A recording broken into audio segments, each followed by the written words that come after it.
So Nice. you're the Bionic Buzz, eh? I am. I'm excited to talk to you. Yeah, I guess first off, let's ask how you got involved in the Mr. Rogers neighborhood and how he became this recurring character, you know. Oh boy, well that is a long story, but I'll try to make it speedy.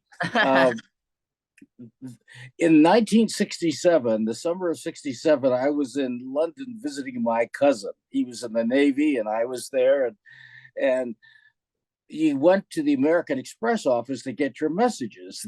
There was no cell phones or computers, so I did, and there was a telegram from a mutual friend of Fred Rogers and mine. I didn't know Fred Rogers, but this friend of mine knew him. To make a long story short, the telegram read something like, "Well, Fred Rogers is taking the local version of Mr. Rogers regional and taking it national, and I have given your name to Fred for a position on the staff. When you Wow. come when you come back to Pittsburgh, that's where we make the program. Here's the date you'll meet him, and good luck." So I met Fred, and we talked for about an hour, and he didn't ask me anything about the job. The job was to be the an assistant, and I was production assistant. I was in charge of props and costumes and so forth. And and he said, and at the end of the hour, that was it. He said, "Well, when can you start?" He asked. We didn't talk about the job at all for a whole hour. He asked me where I was when I was traveling and so forth. Then he said, "When can you start?" And then he said, "Oh, by the way, uh, I have written in a delivery person into the script, and I'm going to ask you to play that part too. Is that okay?" And I said, "That's fine. I would love to do that. And your name will be Mr. McCurdy." That was the original name. A little bit of trivia. And Mr. McCurdy was the name of the Sears Roebuck Foundation president who gave the underwriting money. And well, so we got everything ready. We're ready for the first day of taping, and the phone rang in the control room, and it was the Sears Roebuck's company calling the foundation saying, "Good luck. We like the concept. Good luck with everything on your first day of taping, but please don't call the delivery man Mr. McCurdy," because they thought that was a little too self-serving. That was the name of the people giving them money and so forth. At any rate, Fred came back in the studio. I was in my costume, ready to go, and he said, "We have to get you a new name." And before he finished that sentence, he said, "McFeely, that's your name, Mr. McFeely," because that's his middle name. Fred McFeely Rogers is his real name. And so here I am. That's a cool story. I see you're gonna tell the full story when you come down here to Winter Park in the Orlando area to celebrate Mr. Rogers' week of kindness. Yes, I guess this is gonna be celebrated. It would have been his 95th birthday, huh? yes, that's right. Yes, March 20th is his actual birthday. It'd be his 95th birthday. And well, as you may know, Winter Park was almost like a second home to Fred Rogers and his wife. They went to Rollins College. That's where they met.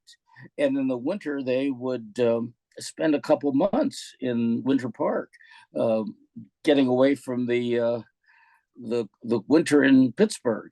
Oh, So that was a very um, fond home for them. They loved the area. They went back to it. Usually, when you go to college somewhere, you don't necessarily ever go back to where you went to college. yeah. And they did. They loved Winter Park, and so their I think their grandson lives in the area somewhere now, and their son lives a little farther down in closer to Tampa, I think. But it's a it's a special place for them. So the Kindness Week will be celebrating Fred's years working on television and the kindness he spread through television and the concern he had for young children and what he wanted to do through television with children, and he did all those years.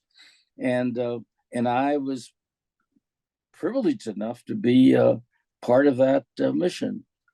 Yeah, absolutely. So you could be And coming with us there'll be three of us coming. The Hedda Sharapan, associate producer, and she's in charge of a lot of the she has a column about child development she writes, and Margy Whitmer, who was the producer of the program, will be there. So all three of us will be there, and it's not just me. So we have these different events that I think they've published a schedule of the various events we're going to be attending, and we hope to meet a lot of the viewers who grew up with the program. Yeah, just like me. Yeah, yeah. You grew up with it. Oh yeah, yeah. I was born in '79. I didn't have cable, so I watched it growing up on PBS. Oh, but PBS, which is the station in Orlando. Are you from that? Oh no, area? I grew up in Baltimore actually. So. Oh, okay. Yeah. Okay. So I live down here now, obviously, but yeah, it's really cool. I had no idea that he had a house down here in Winter Park. That's really cool.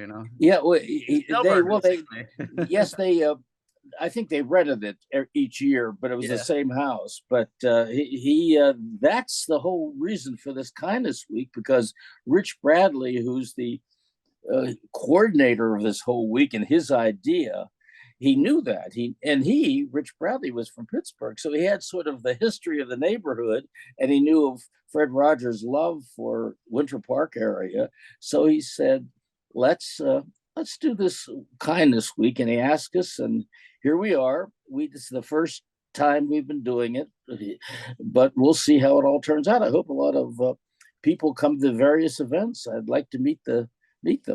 Yeah, absolutely. It's a lot to list, so I'm just going to tell the websites where people can go. It's BuenaVistaEvents.com is putting on it, and Mr. Rogers weekofkindness.com. Yeah, it is a lot to list, but we'll be at the library, and I don't know. I'll be as David Newell. I don't think I'll be in my costume, but I'll still be Mr. McFeely. Yeah, yeah. Yeah, there's even tea time, breakfast. Pardon me? Yeah, there's even a afternoon tea time, Oh, yes, that's right. There's going to be a little tea time in a library, and I'm going to be doing some autographs at the festival. There's a festival on Saturday somewhere. So all of those different events, somebody can pick a time to come out and say hello, I hope. Absolutely. And where can people follow your journey going forward on social media?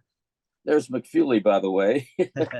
Put my glasses on and tell you what the website is. It's really awesome. They have on this card, MrRogers.org. Mr. is spelled out Rogers, all one word, MISTER Rogers.org.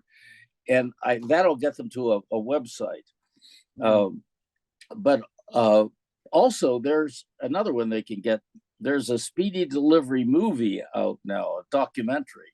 It was made about 8 years ago, and you could go to simply Speedy Delivery Movie, all run together, speedydeliverymovie.com.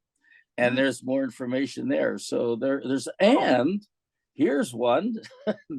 this is the last one I'll give you. It's pbskids.org. pbskids.org. And you can watch the neighborhood online now. There are about 400 programs. It's still available. Wow. That's what a lot of people don't know. If you go to pbskids.org, you'll go into that and you can click on Mr. Rogers or other PBS Kids shows. So it's still there. Cool. Yeah. Shows that you grew up with are still available. So I hope your I love viewers, technology. Wow, that's great. So they can still see them. I'm still delivering. That's awesome. Well, thank you so much for taking time to talk to me, and everyone here in Orlando is looking forward to seeing you down here. Well, thank you very much, Steve. And I'm going to count to 3, and we're both going to say speedy delivery. Okay. All right. Sounds good. 1, 2, 3. Speedy delivery. Thanks, Steve. Hope to meet you soon. Thank you so much. Take care, my friend. Bye-bye.